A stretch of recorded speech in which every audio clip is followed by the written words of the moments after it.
Hello, everyone. Welcome to the Newsbrowse News broadcast. The Canadian press reports that Prime Minister Mark Carney's Liberal government has formed a historic majority, a first in Canadian federal politics to achieve this between general elections. This was accomplished by sweeping 3 recent by-elections and benefiting from the defections of 5 opposition members of Parliament, 4 from the Conservatives and 1 from the New Democrats, over nearly a year. With 174 seats in the House of Commons, the Liberals can now pass legislation without the support of other parties and control House committees. Prime Minister Carney stated that voters have placed their trust in our new government's plan, accepting the support with humility, determination, and a clear understanding of what this moment demands. Conservative leader Pierre Poilievre, however, criticized the move as a cynical power grab achieved through backroom deals with politicians who betrayed the people who voted for them.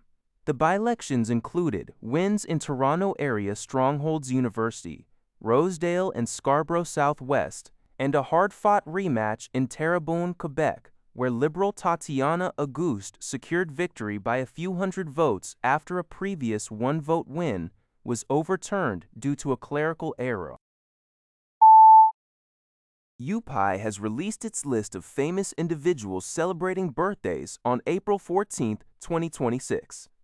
The list highlights NFL player Baker Mayfield, who turns 31, and actor Abigail Breslin, celebrating her 30th birthday. Other notable personalities on the list include pioneering educator Anne Sullivan, born 1866, historian Arnold Toynbee, born 1889, country music legend Loretta Lynn, born 1932, and actor Julie Christie, born 1940. Contemporary figures such as actors Sarah Michelle Gellar, turning 49, Rob McElhenney, turning 49, Peter Capaldi, turning 68, and Adrian Brody, turning 53, are also featured alongside musicians Ritchie Blackmore and Dab Brat.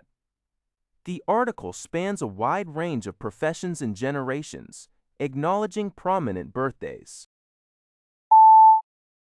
Liberal candidate Tatiana Auguste has once again secured victory in the Terrebonne riding north of Montreal, as reported by the Canadian press. This by-election was a rematch after her initial one-vote win in the 2025 federal election was overturned by the Supreme Court of Canada. Auguste won with 48.4% of the vote, defeating Bloc Québécois candidate Nathalie Sinclair Desgagne, who received 46.8%.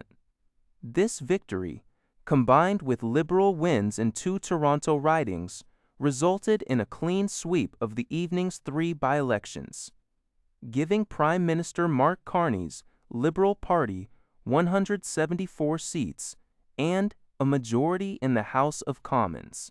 Despite Terrebonne being a former Bloc stronghold, Liberal officials emphasized the importance of the win for national unity and reflecting changing demographics in Quebec. UPI reports that a 20-year-old Texas man, Daniel Moreno Gama, has been charged by federal authorities after allegedly throwing a Molotov cocktail at the San Francisco home of OpenAI CEO Sam Altman. The incident occurred early Friday, causing a fire at an exterior gate before the suspect fled. Police arrested Moreno Gama less than an hour later, near OpenAI's headquarters, where he reportedly threatened to burn down the building and kill those inside. Investigators recovered incendiary devices, kerosene, and a blue lighter. A document found in Moreno Gama's possession allegedly outlined his opposition to artificial intelligence and AI executives, referencing Altman as Victim 1 and stating his intent to lead by example in committing crimes. U.S. Attorney Craig Masakian indicated the case could be treated as an act of domestic terrorism if evidence suggests an attempt to influence public policy through violence. Altman, who later identified himself as the victim in a blog post, called for de-escalation of rhetoric around AI, acknowledging valid concerns but reiterating his belief in technology's potential for good.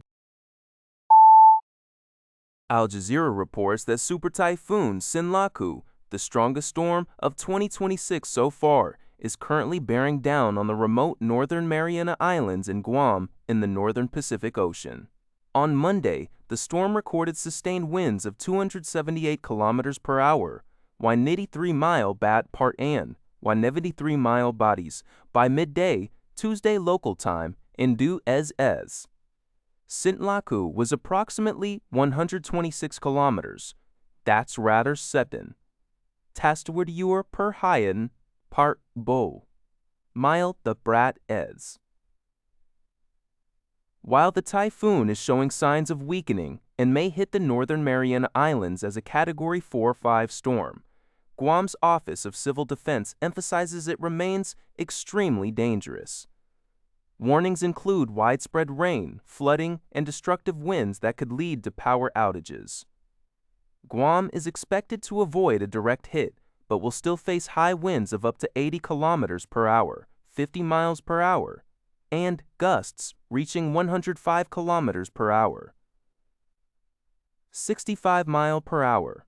Storm conditions are anticipated to persist into Wednesday, with dangerous sea conditions lasting until Thursday. Before approaching the Marianas, Sinlaku caused significant damage to Chuuk in the Federated States of Micronesia. In related news, Australia has pledged 1.75 million naira in aid to Papua New Guinea and the Solomon Islands following the recent tropical cyclone Mila, which killed at least 11 people. That's all for this video. Thank you for watching. See you in the next video.